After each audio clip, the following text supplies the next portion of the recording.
Hi guys, welcome to Didedi's Crafty Corner. Today we're going to be making a project with the Brother Scan and Cut DX 125. So this cute little bag is the autumn gift bag, and this is available on the home screen of your Canvas workspace. Isn't it adorable? It's got the gussets, it's a lunch bag style bag with a closing enclosure with two little holes. So the way that I've done this for the top part is I've glued it onto the back. I wanted it to be like a fold over lunch bag, right? So I glued it on the back of the bag, and then the other part we're going to tie with a string. So this is the one that I've already created. We're going to get started and make another one. This one that we're going to be making is going to be in an olive color, but I just thought this was a super cute, really cute little fall project. So this is what the Canvas workspace looks like. And this is on, no matter what Brother Scan and Cut you should have a Canvas workspace account. And this is on the front page. It's something that's free for you to download and to use. Depending upon your machine, you'll have to see how you download it. It's on the front page, and it's right there as you saw, and it's called the Autumn Gift Bag. So all I'm going to do is I've clicked on it, and I'm going to be sending mine wirelessly over to my machine.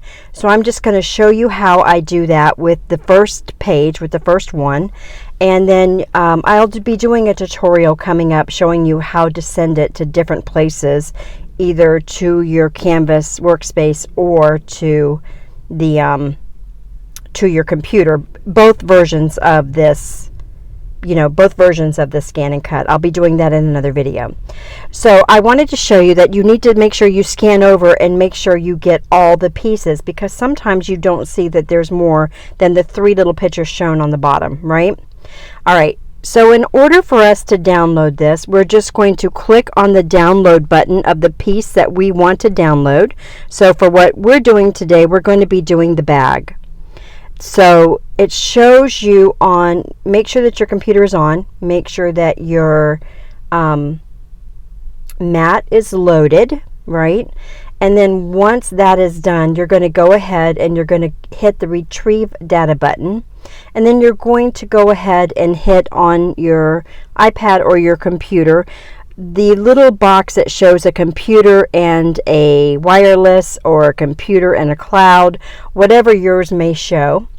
And then you're going to hit Retrieve Data from your computer on your actual Brother Scan and Cut. And then I showed you what it looks like, so you can see it there.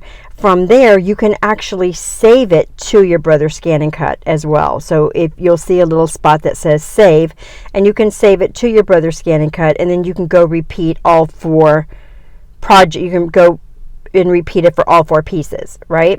So there it is. We're just going to go ahead and cut it out. I've cut it out in green paper, and this is what it looks like. Do you see the score lines? It gives you these little perforated lines, which are super easy to score your project. So now I'm doing the second one. I didn't make you guys sit through the cutting process here. Because of the score lines, this project does take a little bit longer, but you saw how easy that scored. The third piece is our detailed piece, right? So it's got all of those little inlaid pieces that are going to stick right to our mat, most of them anyway. And isn't it beautiful?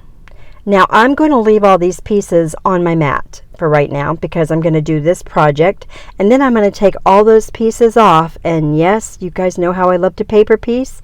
I'm going to be using them only on a card front.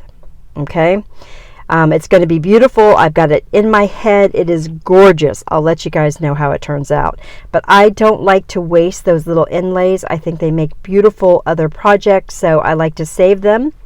And that's what we're going to be doing. Okay, so I'm going to set that aside, and I've already cut out the little white inserts, which is the fourth item that we downloaded to the machine, right? All right, I've cut out, you're supposed to cut out 2, I've cut out 3 because I want there to be a crisp, clean white place for me to write my message to the reciprocant, right? And when you do ink blending, it's going to get dirty. I'll show you when we get there. All right, so let's put it together. Super fast, super fun. This is a gorgeous project. This one I'm just showing you the project and how to put it together. I will be going into more detail on how to do the whole process in other videos. I'm not going to combine them though because it's just way too long. So as you can see, this folds really easy on those lines. So it scores it, but with little perforated lines. Makes it super easy for you to put your scores in. And you can see this is how it's going to line up. So those two little edge pieces is where we're going to tape it shut. All right, so I'm adding my score tape, or my tape runner, which I hardly ever use, so I'm kind of happy I pulled it out for this project.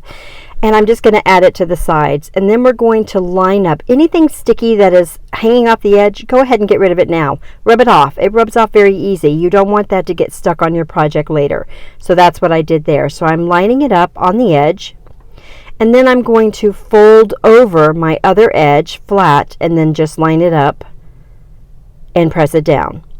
Super, super easy, right? And now we've got our little box-like. Now, to do the gussets on the side, all you really have to do is just fold your bag in. That's really all you have to do. Now, this is a like a cereal box top closing kind of mechanism. That's all you have to do to close it. I'm going to be adding a piece of cardstock, 110-pound cardstock, into the middle of mine with some score tape on the bottom. That is going to add a line of protection for the bottom of that bag, because I'm going to be filling mine with treats later on in this season. So that's not part of the process that's on there, but I think it's a good idea to add a little protection on the bottom. You could also tape it or glue it closed. I didn't want to do that. The tape on the bottom of that little piece of cardstock is going to hold it together. Okay, so here's our liners. Now, as you saw when I held it up to the bag, you could just add that detail piece and not even do a liner. Leave it on the bag of the color you want, and it would be gorgeous. Promise you. But I'm going to go ahead and do some color blending with my Distress Oxides on this, which you guys know, one of my favorite things to do is play with ink. Good gravy. If I'm not inky and dirty, well, there's something wrong. So I'm going to get out my little mat, and I picked the colors already. So the colors that we're going to be using for this project, I thought about using some darker colors, but really the only ones I ended up using was Scattered Straw, Vintage Photo, Spice Marmalade, Crushed Olive, and Barn Door. That Vintage Photo is my favorite brown of all time. So I'm going to start by adding just dabs of color, really. I'm not doing too much blending because we're not going to need to for this project. So I'm adding this crushed olive in the places where I want it to peek through on our little design. And I'm making it a little darker, a little lighter in areas. And that's because I don't want it to look like it's just painted on color. I'm wanting it to look like a loosely colored leaf, fall leaf. So be a little messy with this. You don't have to be perfect with this process at all. So I'm going to go ahead and do both pieces at the same time because I kind of want my bag to have the same kind of look on both sides. I know, I'm anal about that, but you don't have to, right? It would be kind of fun to have two different leaves. All right, so now I'm just kind of placing my top piece on there to make sure that I've got color where I'm wanting it to be. Right? And then I'm going to continue on. So now I'm going to take the red, the barn door red, the barn door color, the red color, and I'm going to be placing that where I want the berries. So I'm going to bring that little piece back over just to make sure where I'm calling them berries anyway. And I'm going to be placing the red there and then also putting the red on different areas of the card as well. So I'm making it a little darker or a little lighter, making sure it's where I want it, and then I'm going to go ahead and spread the color in different areas just to make sure that I have, you know, my colors in different areas of the leaves. I wanted this to be very fall-like. So I'm spreading the color in different sections so that it looks like not all one color, right? And from there, I think we're going to move on to the orange. And I like to do the red no, actually, I think I'm going to go to, yeah, scattered straw. I like to do the scattered straw after the red because you get a little orange, but the orange will be a little bit different than the orange color that we're going to use. So we're going to get a variation of oranges in there, but also the scattered straw is going to stop it from having any white, any bright white ink showing through. So it's kind of my color that I'm putting all over that white base so that we don't see any white sections peeking through at the end. And that's the only reason why I'm using the scattered straw. It's going to give us a little bit of yellow in some places, very little. I wanted very little yellow, but it's going to give us a different variation of the orange as well, which is super nice. It's really nice for the fall colors to do that. All right, so now I'm checking it to make sure it looks good. Looks good to me. So then I'm going to move in, I think, with Vintage Photo. Are we at the Vintage Photo yet? Yeah. My favorite color of life. I love this brown. I use it for almost everything. And I'm going to come in and I'm going to make my darker areas where I want my leaves. And then we're going to go ahead and darken up the entire edge of this with the Vintage Photo as well. And that's just going to make it so that we'll have little pieces of brown showing through even in areas where it's other colors, and that just makes it look a little more authentically fall, if you will. Does that make sense? So that's all I'm doing. I'm just coming in, I'm going to give it a good little scrub over with some brown in different areas, and then I'm going to take the smaller detail brush and I'm going to do the same thing right around the edges, if that's not what I'm doing now. I don't know. And do the same thing on the other side. Of course, you want to make them kind of matchy-matchy. And right now when you're looking at it, it kind of looks like a hot mess, right? It kind of looks like, whoa, baby. But because we've got that other piece on top of it, where little sections are peeking through, it's going to look fantastic.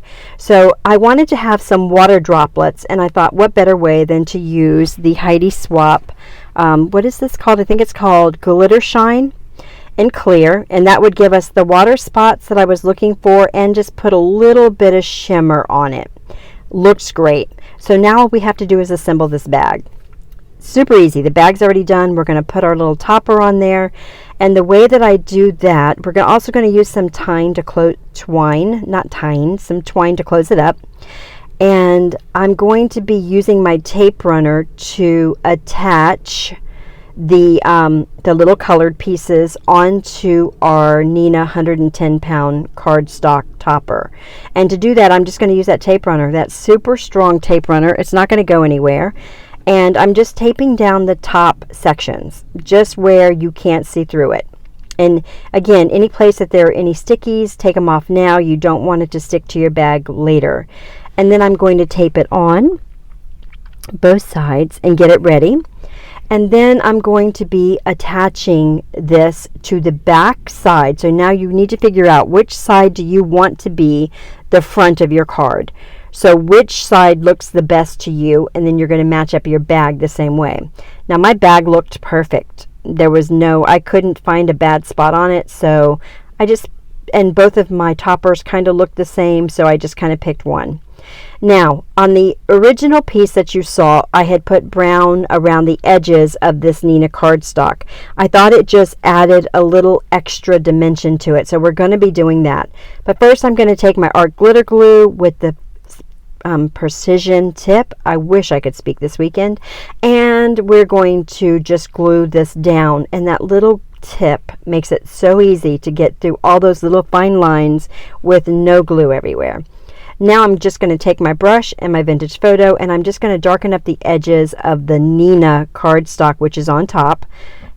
And that's going to give it a little vintagey look and also make it look like it's all flowing together and not just a piece of cardstock, which is what we want.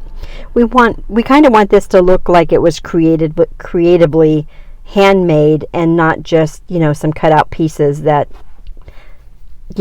stickers or something, right?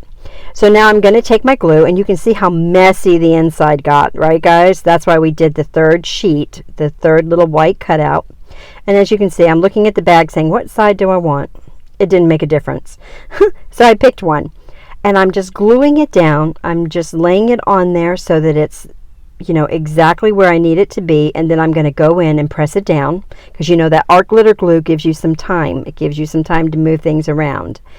And then I'm going to add that piece of paper again with the art glitter glue. This is the one without the fine tip because I like to get a lot of glue down fast and move on with my life. So I keep one without a fine tip and one with a fine tip. And I'm going to add that piece of white paper right on top, and I'm going to move it around if I need to, because the glue allows me to do that, and I always need to move it around. And now I've got a nice crisp white area to write my note to the person that I'm going to give it to, right? So now we're going to take the twine, we're going to simply thread it through the top holes, which were created by the Brother Scan & Cut. We're going to tie a bow, and that is going to complete this project, and it is gorgeous. I love this. I'm going to be doing quite a few of these. I may just share them with you, but if you want me to show you me putting them together, please let me know in the comments, and I'll be happy to do that. I am so excited by some of the things that are on the Canvas workspace right now for fall and Christmas both. So if you have a Brother Scan & Cut, let me know what you would like to see me do. I'll be happy to do it for you and show you how to put it together, or give you my thoughts on how to maybe, you know, make it into something else. Like this could easily be made into a card, very easily, and we may do that.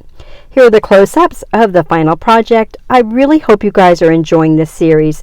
Please let me know in the comments below how I can make it better for you, or if you have any suggestions, and I'll see you in the next video. Bye!